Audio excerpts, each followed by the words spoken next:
తను మాట్లాడిన, పాట పాడిన ఒక సంచలనమే. అదేవిధంగా ఆటతోని మాత్రం తను సత్తానైతే చాటుతుంది అగ్ని పరీక్షలో. ఎవరో కాదు, మన రైతు బిడ్డగా మన అగ్ని పరీక్షలోకి ఎంటర్ అయినటువంటి ఝాన్సీ గురించి అయితే మనం అయితే ఈ వీడియోలో మాట్లాడుకుందాం ఫ్రెండ్స్. దానికంటే ముందు నా ఛానల్ సబ్స్క్రైబ్ చేయండి, లైక్ చేయండి, షేర్ చేయండి, కామెంట్ చేయండి ఫ్రెండ్స్. తను ఒక ఉజ్వలంగా ఎదిగిన ఒక అగ్ని జ్వాలలాగా మనకైతే కనిపిస్తుంది. ఎప్పుడంటే టాస్క్ల విషయంలో కానీ, అటు వ్యవసాయం చేసినా, ఇటు చదువు చదివినా, అటు పాటలు పాడినా, ఇటు నాన్నకు సహాయంగా ఉన్నా, లేకుంటే అగ్ని పరీక్షలో మనం టాస్క్లు ఆడినా కూడా తన విజయం వెనుకనే మెప్పిస్తూ ప్యూర్ సోల్తోనైతే తన ముందుకైతే వెళ్ళడం అయితే జరుగుతుంది ఫ్రెండ్స్. అయితే ఇక్కడ వచ్చి మనము మెయిన్గా ఝాన్సీ గురించి చెప్పుకున్నట్లయితే, బిగ్ బాస్ అగ్ని పరీక్ష సీజన్లో తనకైతే ఫైర్ కార్డు జరగడానికైతే అటు శాలిని, ఇటు ఝాన్సీ అయితే ఇద్దరు పోటీ పడడం అయితే జరిగింది. దానికి మన ఎవరంటే హరీష్ మనకు last season mask man Harish ఉన్నాడు కదా, హరిత హరీష్ రావడం అయితే జరిగింది.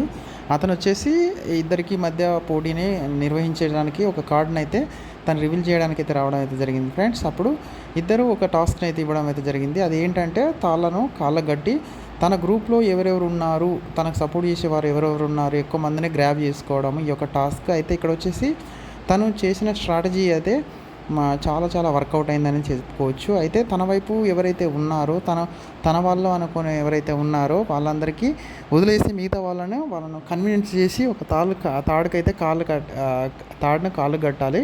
తనకు గ్రూప్లో ఉండడానికి ఇష్టం లేకుంటే, అపోజిషన్ గ్రూప్లో ఉండడానికి ఇష్టపడిన వారు ఆ తాడుని అయితే తీసేయవచ్చు.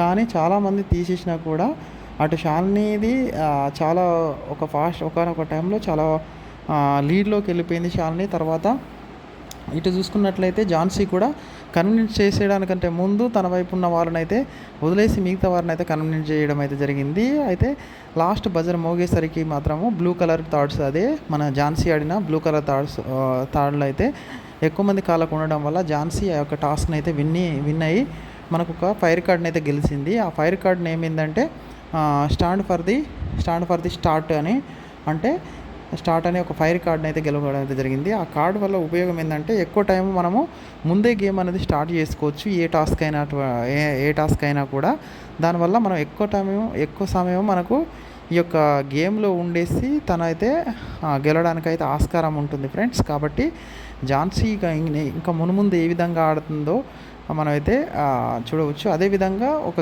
గిఫ్ట్ హ్యాంపర్ కూడా, వైట్ గోల్డ్ వారి గిఫ్ట్ హ్యాంపర్ని కూడా పొందడం అయితే జరిగింది. ఆ గిఫ్ట్ హ్యాంపర్ కోసం ఒక పోటీని అయితే నిర్వహించడం అయితే జరిగింది. మీలో ఉండే ఎక్స్ట్రా యాక్టివిటీ, ఒక ఇన్నర్గా జరిగిన ఇంటెలిజెన్స్ ఏంటి అన్న దాని మీద అయితే మనకైతే 4-5 పరీక్షించినప్పుడు ఝాన్సీ అయితే ఒక సాంగ్ అయితే పాడడం అయితే జరిగింది. తన ప్యూరిటీ ఉన్న మనస్తత్వము, తెర ముందు తెర వెనకాల తను ఉండే తన యొక్క స్వభావాన్ని బట్టి చాలామంది తనకు సపోర్ట్ చేశారని మాత్రం అక్కడ వాళ్ళు మాత్రం చెప్పడం అయితే జరిగింది ఫ్రెండ్స్. కాకుంటే తను ఒక అమాయకంగా ఇన్నోసెంట్గా ఉండడం అయితే జరుగుతుంది. కానీ ఒకసారి ఆమెను గెలికినామంటే ఆటోమేటిక్గా తను ఫైర్ బ్యాండ్ అయి పైకి లేస్తుందని మాత్రం నాకైతే అనిపిస్తుంది. ఇప్పుడు ఓటింగ్ కూడా స్టార్ట్ అయింది. ఓటింగ్లో తనకు ఓటు వేస్తారని అయితే నేనైతే అనుకుంటున్నాను. ప్రతి ఒక్కరు ఓటేసి తనను ఖచ్చితంగా బిగ్ బాస్ హౌస్లోకి అయితే పంపించవచ్చు.